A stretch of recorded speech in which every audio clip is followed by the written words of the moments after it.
Okay, so welcome everyone to second edition of our Coaches Chatter webinars. This week we're going to be talking a bit about spin. We've got another illustrious panel for you. If I can just remind everyone, so those of you here last week will know kind of this stuff, and the meeting has been recorded. It's going to be distributed to our Kent CA members in next week sometime probably. So you can leave the cameras on if you want to, or turn your cameras off. That's absolutely fine. Please do keep your microphones on mute, and obviously if you're asking a question, we'll come to you and you can unmute yourself and then put yourself back on mute after that. We've got a few slides to share with you today, so they'll all be shared after the meeting as well, along with the video, and there's a few links and things that are contained in those, so we'll send all that kind of stuff out to you guys as well. If you do have questions as we're going along, you've got the chat function which you can use. Pop your question in there and we'll try and come to you. If we don't come to you sort of during the bit we're chatting about, we'll come to you at the end of it. And thanks to all those guys that have submitted their questions in advance. There's some very interesting ones coming there. So if you can welcome, so for tonight's panel, we've got Min Patel, who's the head of the Kent Pathway, Kent Talent Pathway. James Tredwell, obviously former Kent England player. Now part of the boys pathway, the specialist spin coach, and Jenni Jackson, who's obviously a Kent player as well, and yeah, she's retired recently and is now the Kent women and girls pathway lead. Sorry, just one more coming in. So a bit of agenda tonight, similar to last week for those of you that are on. So we're going to talk a little bit about the attributes that we expect from young seamers or young spinners. Sorry, I haven't changed that in the PowerPoint. Some of the favourite drills, some of the guys have sent in some of their favourite drills, so we can show you a few of those. A few of the common issues to do with spinners as well, or we face with young spinners. A bit of a Q&A and then a few resources and things. Last week we had a few scenarios, but due to the amount of questions that came in about spin, I've kind of left the scenarios out because a few of them will be raised during that bit. So I'm going to stop sharing my screen. So welcome to our panel, hi guys.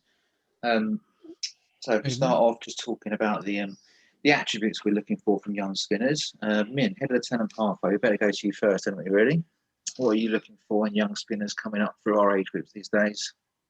Good evening, everyone, and thanks for having me along, Matt. So the first thing is, it depends what age and what stage of their development they're at. At the very bottom end of the pathway, maybe 10 to 12 years old, you're looking for basically a safe, repeatable legal action. I know it sounds very simple and basic, but that's all it is. It's, are they able to repeat their action, bowl with a legal front arm, which sometimes they don't because of the distances they've had to bowl in the past, so they sometimes, for a better word, chuck it. And do they bowl consistently from behind the line, which is a bugbear of mine often in practice, where even certainly spinners can bowl no balls in practice.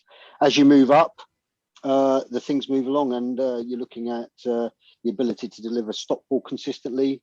Are they working towards one reliable and confident variation that they can deliver? Do they understand their fields? And do they understand their role on any given scenario, whether it's in a power play, what's the match situation? So there's a progression through it, but first and foremost, Matt, it's really about, is it a repeatable action? Can they land a safe stop ball? And are they bowling with a straight arm? Pretty simple. Thank you. Jenni, anything you're particularly looking for from the girl side of things? Pretty similar to what Min has touched on. I think the difference between the girls and the boys is actually the girls don't necessarily specialise as a spin bowler as early as boys. So we don't necessarily see a lot of girls coming through the younger age groups that say that they're a spin bowler. So I think for us, the main thing to look for is, again, that safe, repeatable action, but the ability to spin the ball as well. Got a lot of girls that come through as kind of like medium pace, slow bowlers who naturally are able to spin the ball, but have just never really tried it before. And so that's what we'd look for. James, anything else you're looking for in the boys at all? No, mostly been said. I think I'd sort of emphasise that point of getting some energy and action on the ball. If they're sort of a spinner as such, I feel as though we should be looking for that as a big thing. Are they actually imparting some spin on the ball? Yes, there'll be areas where they can perhaps get more or do it in slightly different fashion, but I think ultimately what's been said before will probably lead to that anyway in terms of the repeatable action, etc. but are they able to spin the ball? Are they getting the ball up in the air and down again, revolution on the ball? Okay, so you all mentioned kind of the repeatable action there. How do you kind of get that into the youngsters? What kind of things you can do to get that into them? Well, for me, there's quite a simple, and from a coach's perspective, and all these guys on here are coaches, it's a pretty simple A, B, C, D of spin bowling, really. And the A stands for alignment, the B stands for a base, the C stands for circles, and the D stands for drive. Now, if you can complete A, B, C, and D in sequence, you've probably got a repeatable action. If your alignment's off, the rest of it's probably going to be off. If you've got good alignment and your base is weak, you're probably going to have a weak front leg. If that happens, your circles don't work over the top, they work side to side, and then you don't have a follow through. So from a very simple coaching perspective, following alignment, base, circles, and drive will probably lead you to have spinners that can perform to a repeatable level. And then the skill of the coach is to work out where in that process the action breaks down to not make it repeatable. And that's a simple template to use as a coach, especially if you're not a spin specialist. Good. So we also mentioned spinning the ball. How do we get them to spin the ball, especially young age? What kind of things do we do to get them to spin it?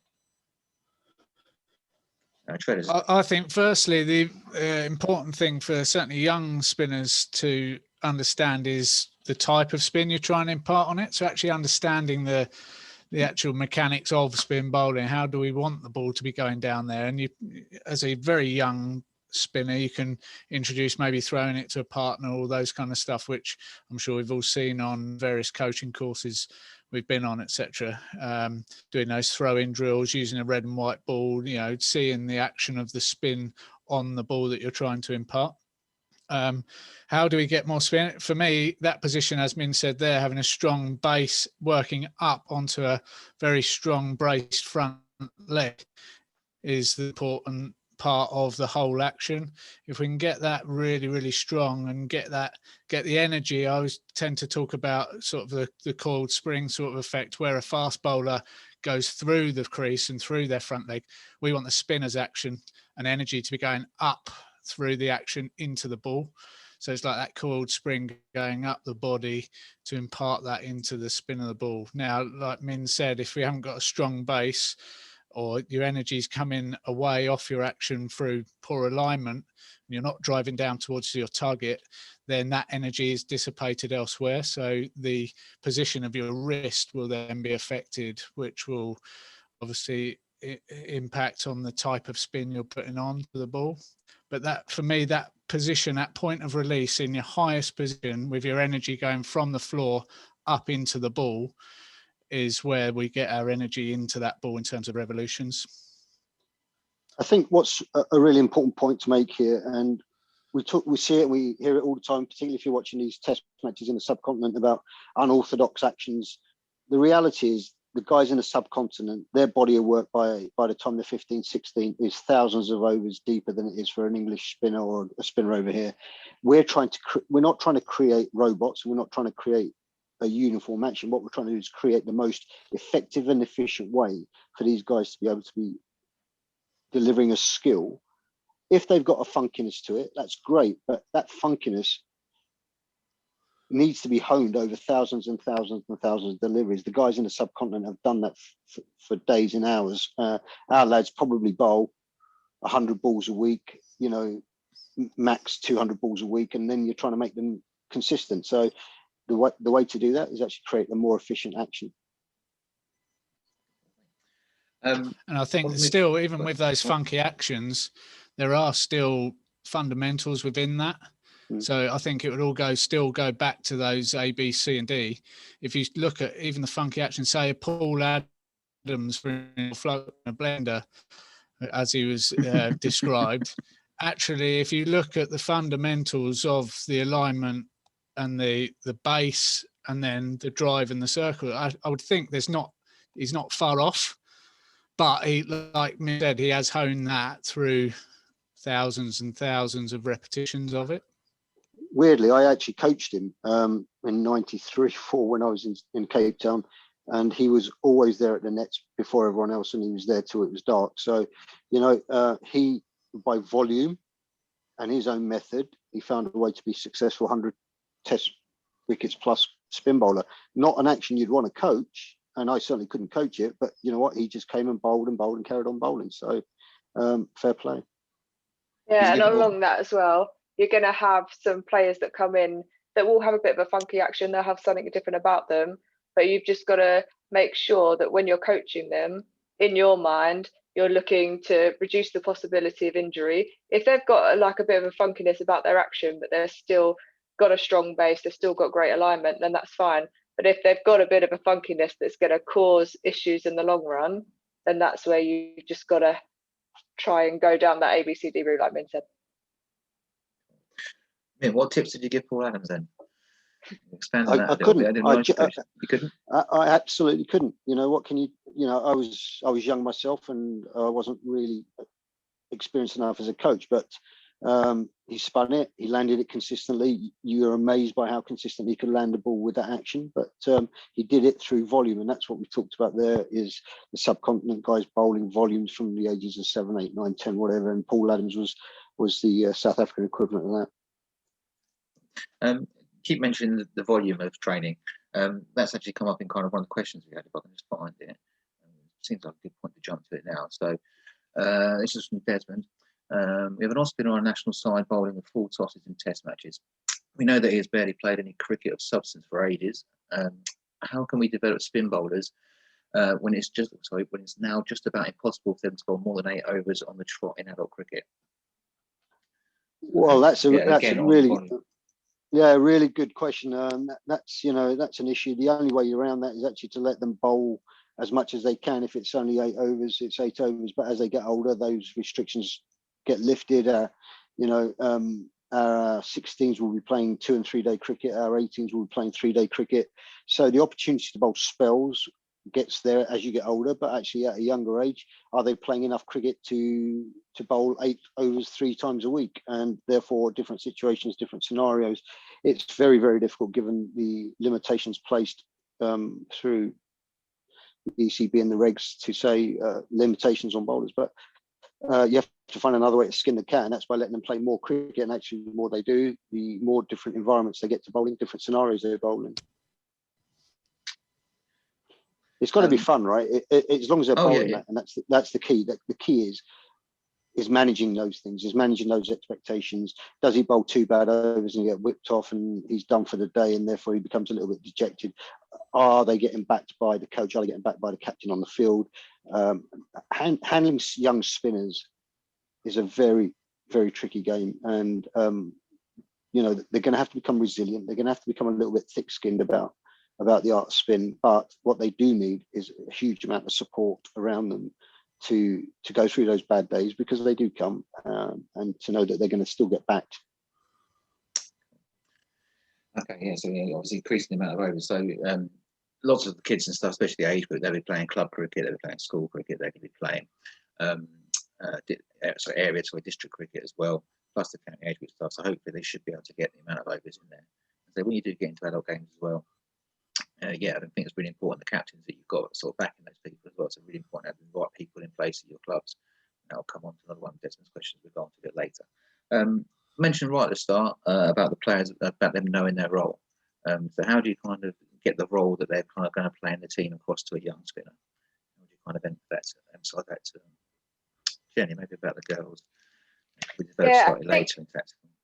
Yeah, it's tricky because they come in that little bit later. And actually, I think it's about, when you're working with a player, is actually working with the whole squad as well, and getting the whole squad to understand the individual roles within that team. Obviously, as a spinner, you're going to want them to be a wicket taker, but realistically, that's not possible every single game that they play in. So I think it's also about getting those players to understand that in some matches, they're going to be a lead wicket taker, and that's how it's going to go for them. But on other days, they also need to be that person that controls one end and sets their field in a certain way to control the runs and keep the runs down so that other people are able to take wickets. I think that's something that, as spinners that I come across, don't necessarily take that into account when they're thinking about their own game. They just see themselves as like a lead wicket taker, but realistically, that's not going to happen every time. So I think it's about, in your practice, getting them to practice different scenarios, getting them to understand why they're doing that, but also getting them to talk with the rest of their squad, so each person understands like where they fit in the team. So more about the whole team, yeah, kind of all understanding the individual roles and how they all sort of fit into the one unit. Yeah, and also you're going to have more than one spinner likely in a team, and it's about getting them to work as a unit, understanding what they're doing together for the team. And I think it's just about asking those questions when you're in your practice, bowling in certain scenarios, getting them to set their field, things like that, just so they're getting practice about why they're doing it and how they can do it in a game. Anything after that, James? Well, I think it comes back to that previous point as well about the captaincy of spin. So those young bowlers, maybe talented bowlers that are playing in adult teams, actually, I learned a hell of a lot in my sort of on my path with proactive captains coming to me, sort of setting my field for me and saying, "Come on, you're going to do this today," or not. Just away you go, and you learn through those situations. Again, experience is a great thing.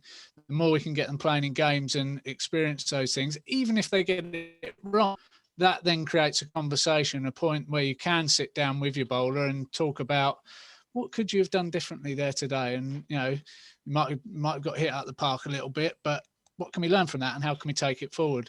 As opposed to being solely on the bowler themselves. I know we want them to make their own decisions as much as we can, but we sometimes forget a 13, 14-year-old spinner is very young in a spin bowler's career and path. And I think sometimes without telling and doing it all for them, we have to encourage them to perhaps make mistakes and learn from them as well. Yeah, look, the game hasn't changed, whether it's an under 12 pathway kid or whether it's a test match in Ahmedabad or Chennai or wherever. There are two things a spinner has to do: either take wickets or control the game. JJ hit the nail on the head. It's still the same at the highest level. You've got to understand what that role is. Now you're in India, the role for them is actually to take wickets. But what they're not doing, as I think Desmond or someone alluded to earlier, is Bessie wasn't able to control the game. Mo hasn't been able to control the game. Therefore, India have scored high first and second innings runs on a wicket they shouldn't. So they've taken wickets, but they haven't had the ability to control the game. That still applies at all facets of junior cricket. It's then they don't know that until you tell them. So Treddy's point about communication and the education, you don't want to spoon feed these lads. You want them to go and make mistakes, but then you need to have those conversations, because if you don't, you've missed that opportunity. They're not going to learn by making mistakes. They'll think, I've had a bad day at the office. Actually, that your bad day at the office could be a really good learning day at the office if the communication takes place. And it's always down to that. It's always around the comms you have post-match or post-spell with those individuals to educate them. I want to jump back to a question from Liam we had. Do the key attributes for a spinner, do they vary between white ball and red ball these days? And what you're looking for from them, or is it all very similar still? Absolutely, they vary. They're two different games. Certainly the T20 format is completely different to Test cricket. So you want to deliver your best ball as often as you can in Test cricket, or in the longer format. And in T20, you actually don't want to deliver your best ball every ball because you get lined up. So the ability to have a good bag of variations, and they can be completely obvious variations, but they're variations. If you've got mystery, fantastic. But even if you haven't, have you got a pace range? Can you change angles? Can you drop your arm high? Can you go tighter or wider on the crease? Those are the things you've got to keep batters guessing for 24 balls in T20 cricket. In Test match cricket, you're pretty much trying to bowl your best ball 95% of the time, I would have thought. I don't know if Treddy agrees with that. Well, all I'd add to that is I think that point of being able to change to a one-day style or T20 style comes from a point of having a good fundamentals in the first place.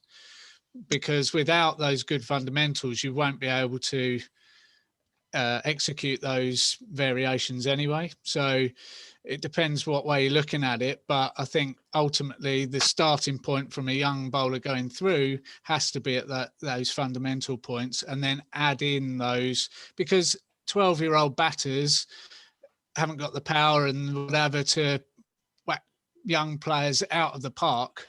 as much as an 18-year-old has. So you've got more leeway as a young spinner to bowl your best ball in all forms of cricket at 12, 13.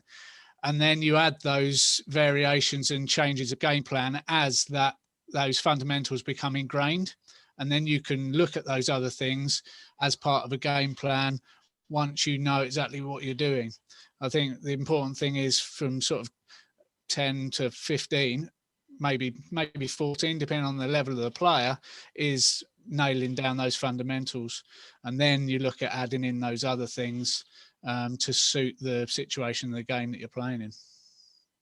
You get very successful junior bowlers that get the ball up in the air and guys can't play, so they run past it and everyone thinks, well, they're a world beater. There'll come a point because of their success that they'll get to a standard where they're now meeting people who can run it, hit it on the full. So actually that's when their game needs to develop to stay on par with their trajectory, really.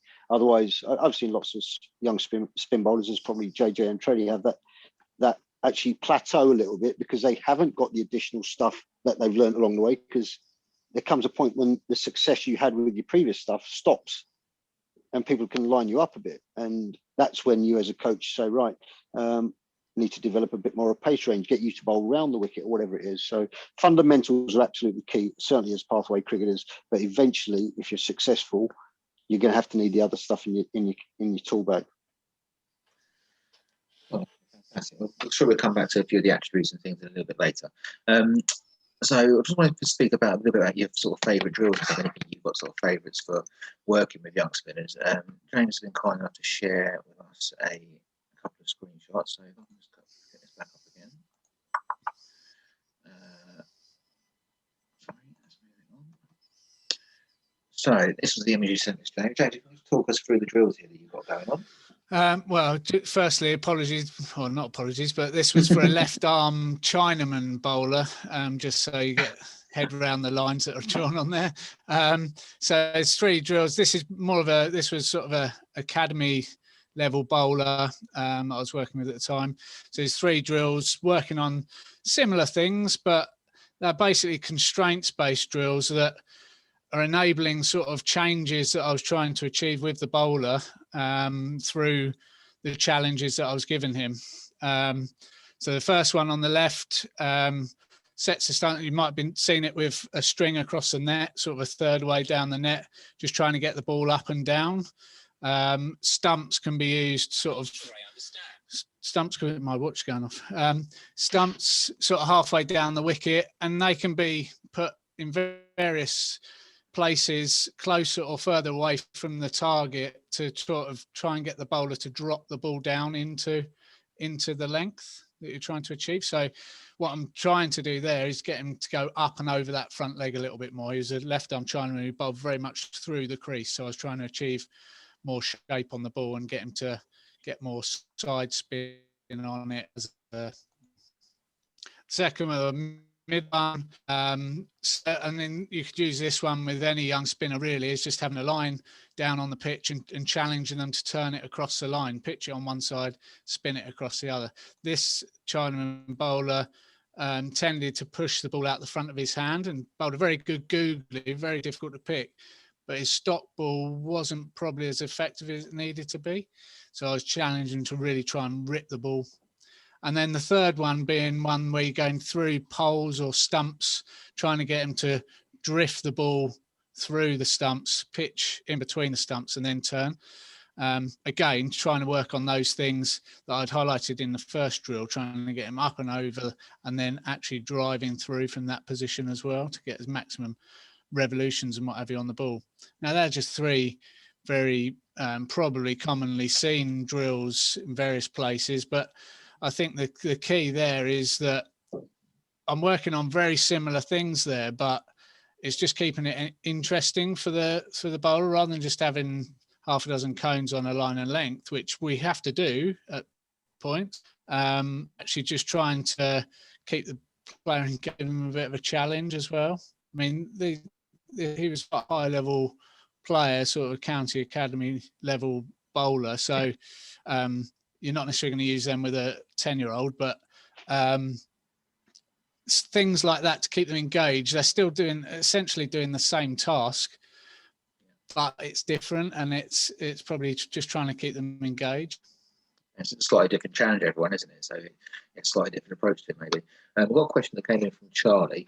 So you mentioned that one of them, so the first one was working on the dip, the dip, and the third one working on a bit more of the drift. How do you get the drift and the dip at the same time? So for me, it's the type of revolutions you're putting on the ball. If you're getting good equivalent amounts of side spin and overspin, you will see the ball in the air, as well as when it hits, bounce, break, and do all you want it to do. So, you know, the ultimate position, as we try to achieve, is that 45-degree sort of position where you're getting some overspin, some side spin, a little bit of undercut probably as well, but you're getting the rotation of the ball, which is helping it then drift through the air. The wind direction, the shine on the ball will have some sort of effect, but ultimately it's about spinning it. If we can spin it hard, you look at Warren when he really give it a proper rip, that drift McGill, and they got that big drop and drift into the batter. And that was, for me, it was always about the amount of revolutions you're putting on the ball. Thanks for sharing that. That's great. Jenny and Min, you got any sort of favourite drills that you'd like to share? Obviously, when any diagrams of them, but anything sort of kind of different that you do, or different ways you approach it? Well, I'll go back, Matt, to what I said earlier about the ABCDs, and I have a variety of drills depending on what I believe to be the key component for that lad's development. So if it's alignment, I have a bunch of alignment drills, and they're very simple. Normally, I'm going to try and highlight some of the red flags in some of this stuff, and one of the red flags is they probably have a poor angle of approach in their run-up, which then causes them to either close themselves off or open themselves up too far. So you're trying to get their feet aligned to target as much as you can. In terms of base, you try and get them bowling off a wobble board, or you try and get them bowling, even putting if they put their front arm into their pocket and actually then bowl from that, you actually have to use your front leg as an anchor, and it creates a real good drive. So a front arm in the pocket and then just delivering takes a lot of energy, as Treddy's quite rightly talks about, having energy in the revolutions on the ball. So those are the kind of things you're looking at. There's so many drills out there. There's too many to go through here, but you want to be specific around what part of their action needs addressing. Is it alignment, base, circles, or drive? And then finding the drill work that's varied and interesting to make them continue to do it, because drill work can be desperately dull and boring for a young kid. They just want to, I've done that drill, I'm moving on. So you have to keep the drill interesting for them to keep coming back to it as part of a warm-up routine. Any tips on doing that? How do you keep your drills interesting?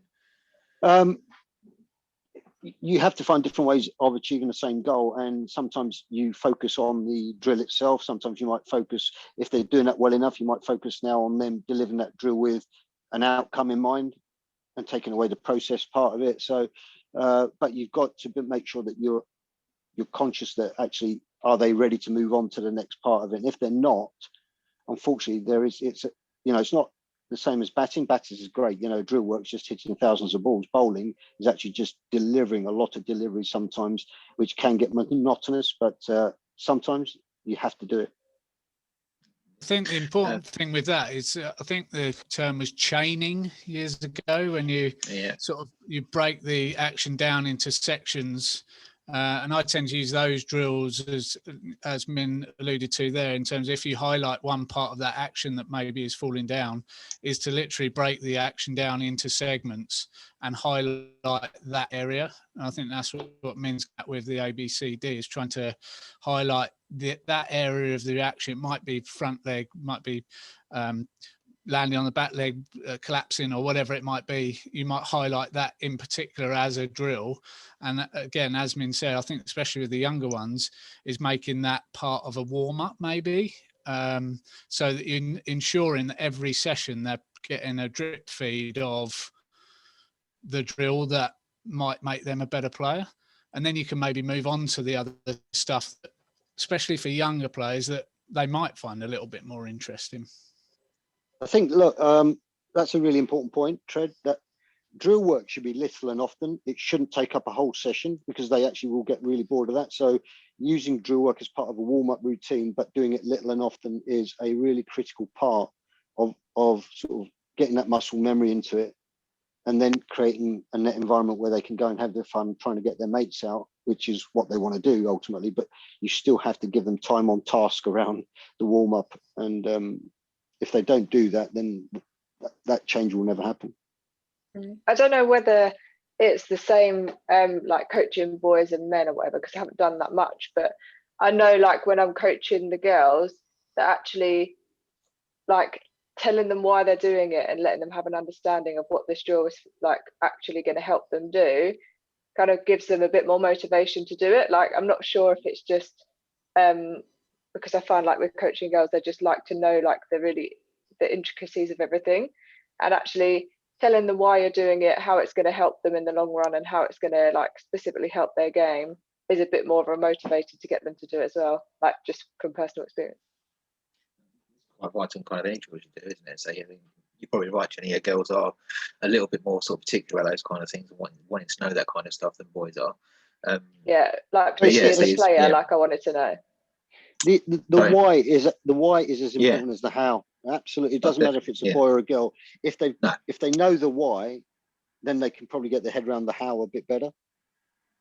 I think that's where as well, if you've got access, the use of videos is crucial. That actually we can say it as much as you like, but if they can actually see it and you can highlight it, that's really powerful. A picture in their mind of, oh, hang on, that's where I am now, and then you can show them down the line, oh, this is where you were, this is where you are now, and that's all through do it. And then again, you get that buy-in through, oh, I'm getting results from doing this. It might be boring, but actually I'm getting on and improving. Okay, so we mentioned alignment quite a lot during that piece. I've got a little video that I want to show everyone, so I'm just going to move this on again quickly. Jenny wants to talk a little bit about it afterwards. Sorry, one sec. Okay, this is the video of Laura Marsh doing some stuff with ECB.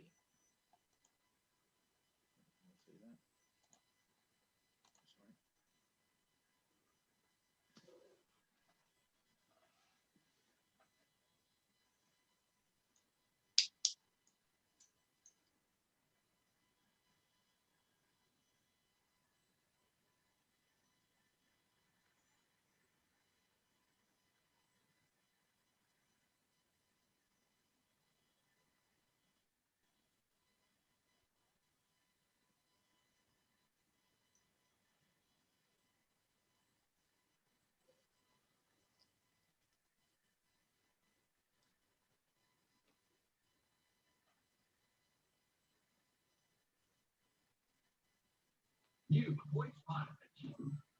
Don't deny this.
Okay, so obviously, Laura Marsh there talking a bit about alignment, but you also mentioned quite a few of the other things that we mentioned. So obviously, you can see her bowling from the base position, the circles, when she was talking about her shoulders moving up and over. The same circles we were talking about as ABCs. Jenny, I know you want to talk a little bit about alignment. It's just kind of a common issue that you sort of find with bowlers. Yeah, definitely. Like I find like some of the young bowlers that I work with, their alignment can be affected by them trying to get power and speed from their bowling arm rather than the rotation of their body. And so actually what Laura did there, using that line as like a visual cue, and actually I think having that visual cue really helps. I know it helped me when I was a player, but just having like that line that you can use where your alignment is going up and over rather than like side to side, like Min was saying, you want to get up and over your front foot. So then you can work in like a line rather than, I don't know if people could hear the video because my sound was a bit funny on that, but like there was one where she demonstrated where she was going past the line and just talking about how that can then impact the like delivery of the ball. So if you like have a young player where their alignment isn't necessarily where you want it to be, then kind of getting them to work on a visual straight line might actually help them picture it in their head and help them understand what they're aiming to do as well. So they want everything to be going through that line. They want their bowling action and their follow through to follow that straight line. A little bit similar to what we said last bit about obviously fast bowlers going through the crease, but it's all working that straight line. Like say, touches back to the video bit as well. So by using the lines and things, they've got the instant feedback there of whether they're hitting that line or not. What can cause them to kind of get out of line? What other things could cause them to get out of line? As you said, it mentioned the power, trying to get that power. Anything else? I think it also depends on their run up. Sometimes you see a lot of spinners having a run up that isn't coming straight into the crease, and actually that can affect their alignment. But also I think depending on what the background of the bowler is, if they've come from being a fast bowler that bowls quite straight on and kind of chest forward, then kind of having to go and changing their body to that 90-degree angle and then getting the alignment right can be quite difficult as well. I don't know what Tredders and Min think. Yeah, I think the most common thing that I see as a spinner is the spinner sort of running in their approach in a line straight to the return crease and then jumping in, which creates that angle where their feet are aligned to sort of fine leg or square leg, and then they're having to go round their front leg, which obviously at the top end then impacts on how you release the ball, because you're not going over the top of the ball, you're probably going round it. My only thing with alignment is if the bowler is able to, from whatever position, get over that front leg, actually the bit more of a close will give a bit more rotation, a bit more ball, may actually cause more revolutions on the ball. So there's a way up there to be had, isn't there, that if the bowler isn't able to get up and over their front leg from a closed position, then yeah, we've probably got to straighten it up. But it's what we're seeing as a coach, and how we judge that is the decisions we make about how we then impact on that bowler. Just because a bowler closed, if they're still getting up and over the ball, I'm looking at it and thinking, well, okay, it could perhaps be a bit straighter, but actually their result is really good. So I think there's a way up to be had there. I think there's been a big push on alignment for spinners, and I've actually seen a lot of spinners that are overly straight and they've got no rotation whatsoever, and we're not seeing a lot of revolutions at the top end. So it's a fine line with alignment, on it to impact the end result in action, really. So it's a balancing act. So I'll give you a common thing that now happens at the higher end, and so at the lower end, age-wise, you see a lot more closing off, because they, as Treddy says, run down the return crease and hop in and close themselves off. But actually, what I'm seeing a lot now at academy level and England under 19 level is actually, as Treddy's alluded to, they play so much short form cricket and trying to keep the stumps in play, they almost go the other way and actually almost open up, and they angle the ball in and in. So talking about Charlie's question about drift, they actually shape the ball in and then spin the ball in as an off spinner, because modern cricket and the amount of white ball cricket and one day cricket they play as juniors has now led them to try and just keep the onside in the game, try and bowl at the stumps, and you're actually seeing a flip from the closed off younger lads to an opened up position where these guys are actually past the perpendicular and actually angling the ball into the batters, off spinners I'm talking about.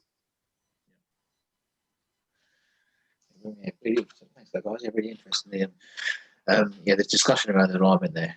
Like you say, Trez, if they get too far there. Yeah, and I think the important thing is with all of these things is similar. So the drills there that we saw on the video, as coaches, it's important that we those drills are magnificent into the alignment. Also, with that drill, we're working on alignment, but can we work on over a bit more? Can we put a cone so the back trail leg has to drive up and up?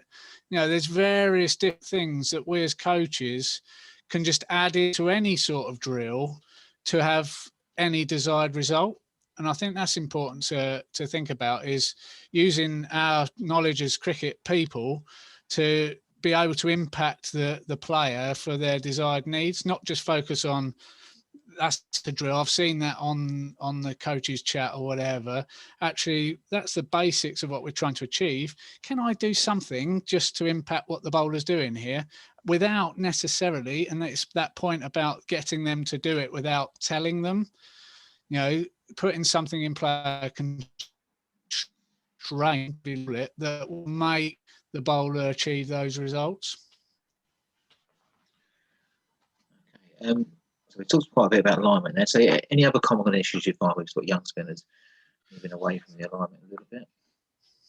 One of the things for me is as they get older and they try to increase their pace, they will cheat the energy in their action by running in too quickly possibly, or not effectively using the energy through their action. They will cheat parts of it, and that will impact their consistency or their ability to spin the ball. So I think understanding how pace, range and speed of delivery can improve by using more energy in your action rather than trying to fly through the crease or attack the crease too hard. Sometimes the delivery stride gets too long, and the longer your delivery stride, the harder it becomes to get up and over. But they do all these things because they think I need to bowl it quicker, which is quite often the case as you get older. But they're not learning to bowl it quicker through using the mechanics of their action. They're trying to cheat the mechanics, which are critical to still be able to get shape on the ball. So when you say the cheating there, so you're talking about the actual drive and energy from sort of the front foot and back foot contact driving through there, rather than like they're using the run up more, and then just sort of kind of not floating through the crease, if you like. Essentially muscling it. Yeah. Muscling it down there as opposed to, like say, working all parts of the action that little bit harder in the same way than before, which still gives you the result at the top end of the spin. Cool. Well, thanks for your input, guys. So we're going to go into address a few of these questions that we've had coming in. So we've done a couple of them as we move along. Where we start?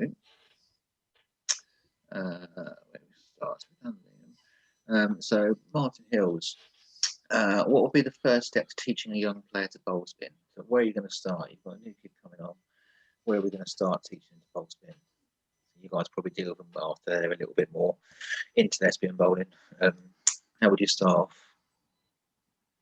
I would say just getting them to try and spin the ball, like working out how to hold the ball in order to spin it. So like, I know when we work with the under 11 girls who haven't bowled spin before, you'll use a line like on the sports hall floor or whatever, and just ask them to try and get it to spin from one side to the other, get them to practice off spin, leg spin, like whatever, and just see if it comes naturally to them.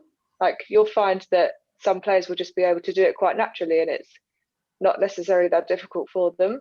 So just trying to get them to see if they can spin a ball. Yes, that's something you can easily do as well at home in lockdown. So I know I had a couple of questions last week about people asking sort of lockdown drills they could do at home. And yeah, if you've got a ball, just grab a ball in your hand, sort of do the spinner's action, bounce it on the floor, then bounce it into something. I've been doing it with a bat or something like that. So you can do it both ways. Bounce it on one side of the bat, get it to bounce over to the other side, and maybe into kind of bowl or something like that, just as a little bit of practice for them while they're in lockdown. Also a question coming in the chat from Al. Hi Al. How important is the use of the crease for spinners in terms of angles? At what age would coaches encourage this? Well, it's very much down to that individual bowler and where he is with his stock delivery and if he can't deliver his stock delivery from his stock position, then the variation starts to become a little bit irrelevant really. So if he can do part one, which is the key to being a decent spinner, delivering a stop ball, then you might start to look around variations and use of the crease and use of the angles. But you've got to be able to deliver your stop ball. And if a kid can do that at 12, brilliant. If it's 15, then that's the time. There's no point moving to that until the stop ball is absolutely nailed. And by nailed, I mean age and stage appropriate. You know, if he's landing 4 or 5 out of 6 at an age group level, it's probably okay. Very much ties into one of the other questions we had, actually. David said, hi, David. So David obviously coaches the Kent under 11 girls. Would have coached Jenni at some point. I'm sure you've got fond memories of that, Jenni. What age should we be introducing a wide range of spin variations? So I know we've got our new Kent talent framework that you've been working on over the winter. Then, so whereabouts in that does kind of the variations come into for the spinners? Well, certainly for me, if you're in a Kent pathway around about 14, 15, you should be having a reliable stop ball, and you should be having a pretty good variation. One variation that you should have in the bag, and whether that is an arm ball, whether it's a slider or a googly or whatever, 14 or 15, I would say you should be nailing a stop ball and then having a ball that you can deliver as a variation with confidence under pressure. So I think a lot of for me, I think that's right. But I think that's not to say that before that, actually using variations as a change up for a session or two within a season or a winter is actually a nice way to change it up. Actually give the players 20 minutes. There you go, there's a bag of balls. Go and try, have a go, you know, and see what they can experiment with and what they can come up with. You might give them a few tips about the arm balls or googly or whatever it might be, which would be part of the coaching path anyway. But if they're a relatively talented spinner, give them a chance to experiment now and again and have a go at it.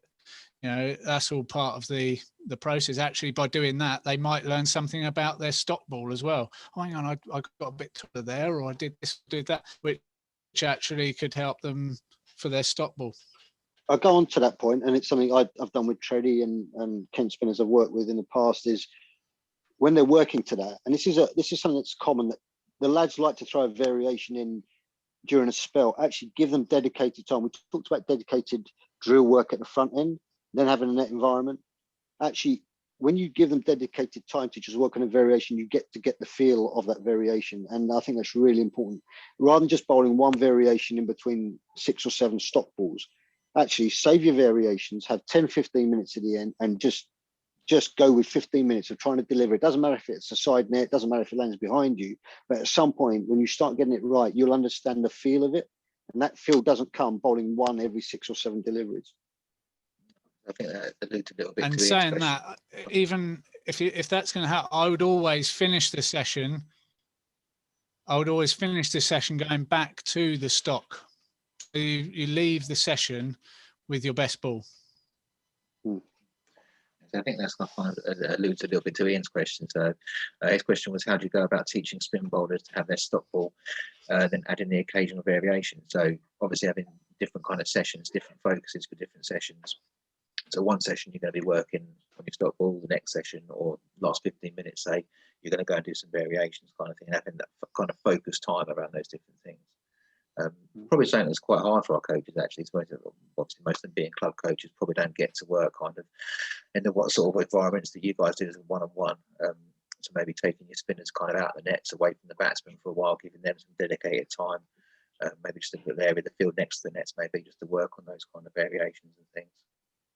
Well, Matt, one of the really key things for spinners working on stuff is, even when they're bowling to batters, is actually you almost have to put constraints on the batters, because otherwise they'll run at them and they'll slog them, and then they start to they think about their outcome and not the process. So sometimes we'll say to the batsman, you can't use your feet, or use a half bat, or learn or practice the sweep today, which allows the spinner to then continuously try and find length, hold length with his stop ball. It's hard to do for a young kid when batters are running at him in an indoor surface, and they very quickly move away from the process work that we're trying to do with their stop ball and start thinking about how they're going to deceive a batter. And it's really key that we actually get batter and bowler on the same page, so we can actually achieve something from that stop ball or variation. Yeah, that's a really good point. Like having an understanding from the players that you're working with, if you're having like a net scenario, like, because spin bowlers need time to practice these things. They're not just going to be able to do them straight away, and they also need to be able to practice them against batters. And actually, the pressure of bowling against a batter that's just continually coming at you, and trying to hit you out of the net, just will put them off trying to do the skill that you're trying to get them to hone in on.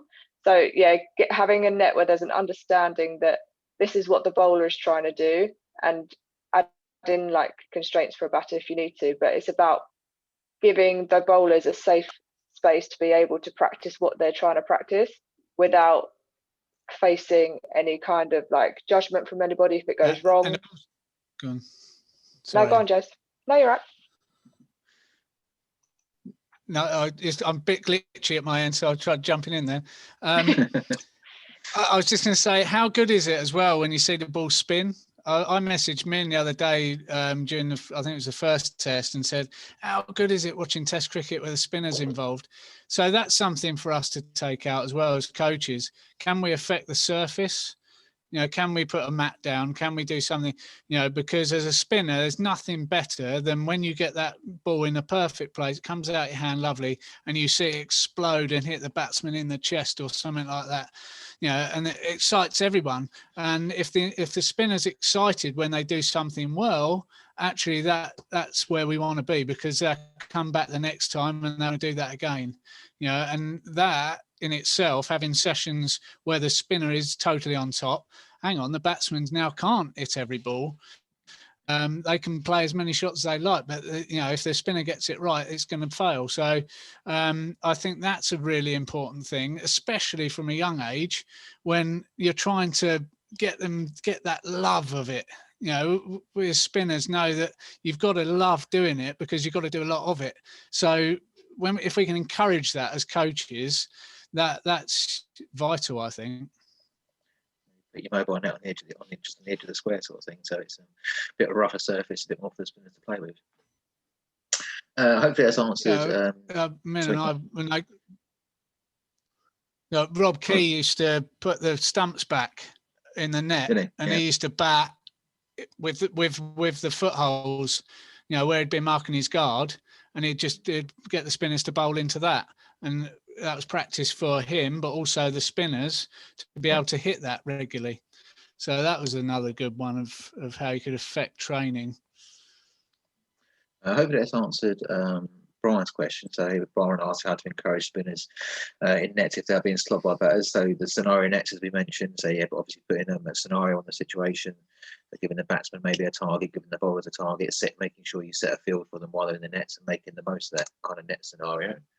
From a batting perspective, Matt, let me just, on Brian's point, actually, a half bat is such a good piece of equipment for practice because it allows the spinners to still bowl, but the thin ones, the narrow ones, where you're asking the batters to be way more precise than they ordinarily have to be in a practice environment, sometimes on a flat indoor surface. So when you bring that thin bat into play in a net environment, when you know the bowlers are working on something that's more process driven, actually you're also teaching the batters to be a little bit more precise around hitting the middle of the bat. So you're actually killing two birds with one stone and affecting a good practice.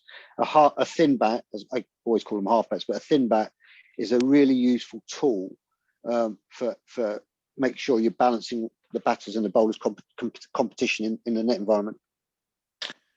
Cool. Got one from Amir. The best way to learn control as a leg spinner? Question for free off spinners. Well, I'll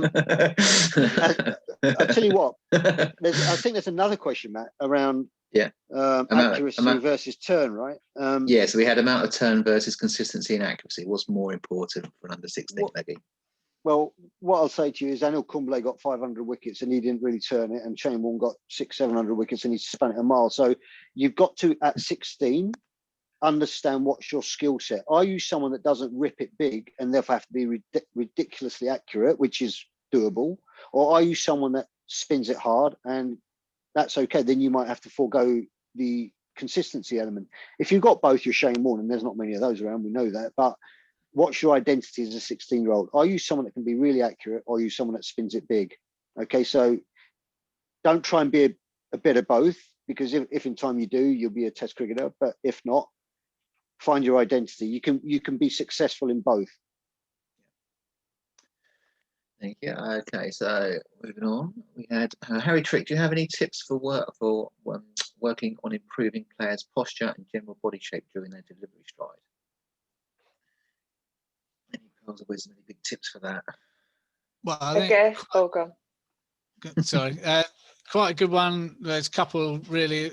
Again, it's sort of out of the bag of drills, I suppose, but creating a channel through which they've got to bowl through as a basic one, and then adding into that, and Min uses it quite a bit, I think, is putting something on the head, on the bowler's head. So it might be a beanbag, a cone, something like that.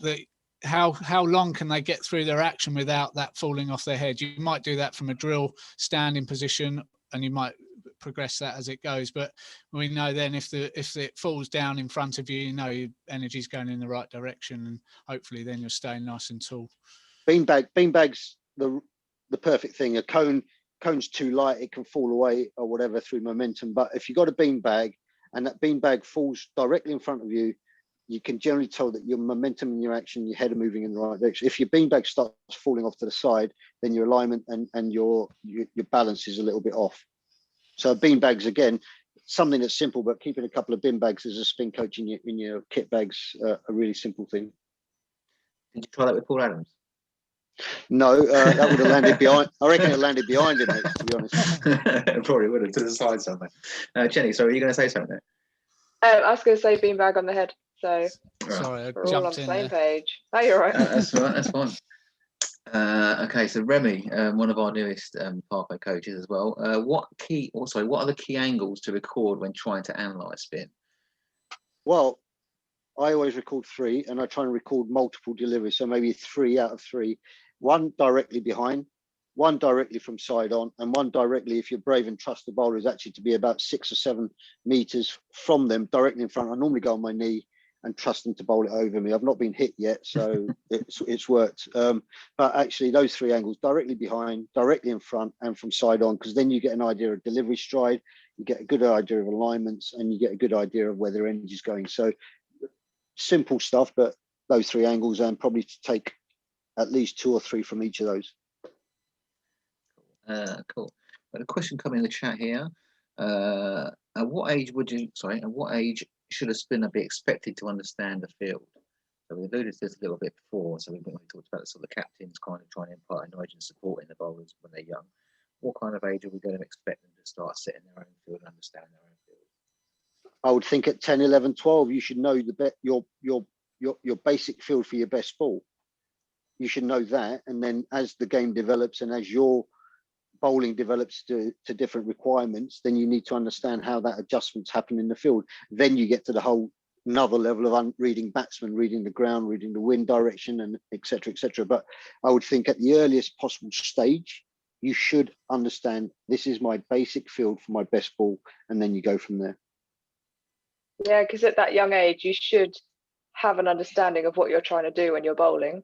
So if you're an off-spin bowler, leg spin bowler, whatever, you should know what the ball's going to do and what you're trying to do with it. So yeah, at that young age, you should have an understanding of where your fielders are going to be in order to support your bowling. Okay, so we had a couple more questions from Desmond. So young spin bowlers need sympathetic captains, and they are in short supply. How do we get around that? So I'll put a couple of notes in this question. So we've discussed it already as well. I'll put a couple of notes there about it. So it's probably a bit of the culture around the club. So yeah, what are you looking for in the team? Is it a team that's looking to go out there and win all the time, or is it a team that's going to actually looking to develop their young players? And if it's a young player being stuck into a team that wants to win, then probably you're not doing the best by him, sort of thing.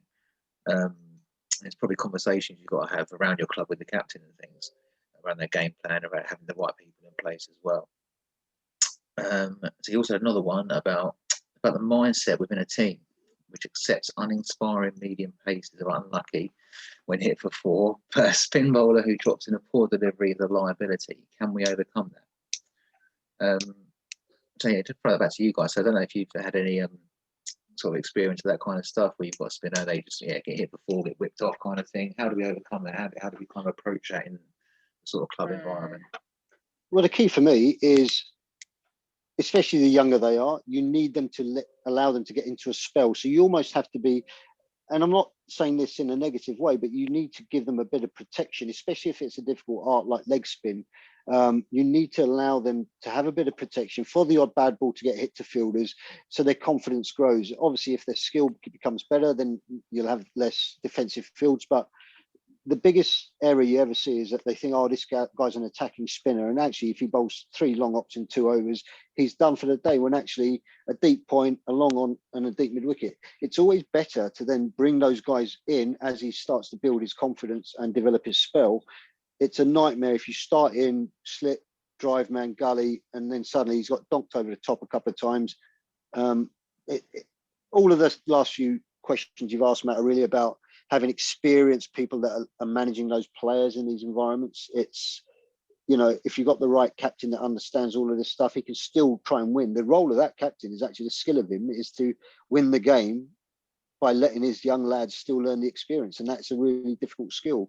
If you haven't got the experience to do that, then you probably shouldn't be leading that young kid into this battle. So it kind of ties into Dan's question as well. Dan, I think, sorry, go on, Sam. I think it's changed slightly, hasn't it, the dynamic? I mean, again, 10, 15 years ago, whenever it was, Sunday cricket was always a great sort of breeding ground, where the young player would get their opportunity in a friendly sort of environment, maybe in a league, but it generally be in a friendlier format. Whereas now, with promotion relegation throughout the leagues, those scenarios where there is an expensive over could become crucial for the club standing, all of that kind of stuff. So, like Min says, it's a balancing act. But can we find situations for the young spinner to bowl in a less pressured situation? That might be a midweek match. It might be a under 15 game where they would be playing the first team on a Saturday, so they maintain their confidence and they do get those opportunities to succeed, and then hopefully take that into the Saturday games and replicate it. But it is a very tough one, the way cricket is set at the moment, being so competitive in every sense. I just want to touch on how you balance out a player's development, really. So for me, it's a 20-60-20 rule. You want them to be challenged by 20% of their cricket in the summer, where they're up against it a little bit. But you also want 20% of their cricket balanced out by going into environments where they should dominate and learn to bowl well and take wickets. You can't have too much challenge and not enough success. And then in the middle, you've got probably 60% of their summer should revolve around playing at the right level, where they have days of success and days of failure, and it's all the right level. You see too often, there's virtually 0 at the easy end, there's a chunk in the middle, and then there's a lot of challenge. Actually, let these kids also have stuff where they should dominate, learn to win games, and they will still have those days of challenge. So 20-60-20 is probably a decent benchmark if you're looking at a player's development, to understand if you've given that spectrum, they've probably had a really good summer where they've learned to dominate, learned to be challenged, and had a whole bunch of stuff in the middle where they're playing at the right level. I guess that comes back to what we were saying earlier about setting up those specific like training situations, like allowing a spinner to bowl in a net without the batter being aggressive at them straight away, and it's like giving that chance to be successful for a certain amount of time before they even get to the season. And so they've actually practiced in that situation, and they have practiced doing their skill and doing it well. Okay, thanks guys for that. So Dan's, I just want to go back a little bit to something you said actually, Min. So Dan's put a question: would you tell a young spinner to set a defensive field or an attacking field in either junior or senior matches? It's quite an interesting discussion actually, because I've got a housemate who's Australian, and I put the question to him yesterday, and he said their mindset over in Australia was very much attack first, defend after. But I think you mentioned they're kind of defending first, then bringing them in. they deal with? I think it's very dependent on the game situation. I think it's very dependent on if you're defending 80 or if you're defending 380. The whole thing, the dynamics change. Yeah. But for young spinners, I allow them to try and get into their spell, and that's just by being not defensive but cautious. You can still be defensive but creating pressure, which actually in turn allows you to then create the wickets through that. So understanding the situation you're required to bowl in is really critical to understand whether you need to have a defensive field or an attacking field. And then as you develop, you understand the batter. Treddy and I used to talk about it, when he was a pro, about, if you got Ramprakash on 150 and you got, I don't know, James Ormond on 3, who do you want to bowl most of your deliveries to? You get Ramprakash off strike and you get Ormond on strike. And the reality is your economy rate goes down and your wickets go up. So, the equation's pretty simple. And actually, if you're bowling to a plan, equally, deep fielders shouldn't be necessarily always be seen as defensive. You can beat people in the air and encourage people to play shots and actually get wickets through the deep fielders, or making people push through the field to get a single down to long on and might stop in the pitch, or beat them in the flight and it gets chipped to mid-wicket. They're as important fielders as your men in the circle, or fielders in the circle, or your catchers round the bat.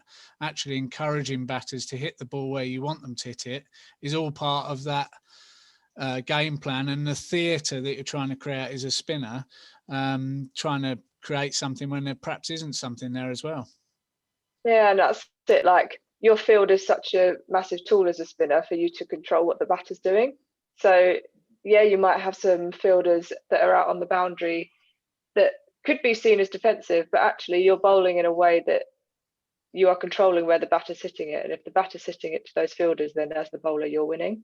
So it's about using your field as a way to control what the batter's doing. It comes down to those discussions between the captain and the bowler as well, as to actually what they're trying to look for and what they're trying to do. So yeah, as long as they're both on the same wavelength, they should hopefully marry up. Right, last couple of questions. We had a question from Mahindra. What's the best way to play spin in the danger zone without going for a sweep shot? It's more of a batting question. Don't know how your guys sweep shots are, but I think we'll come on to that kind of in the next couple of weeks. We're hoping to have a batting session.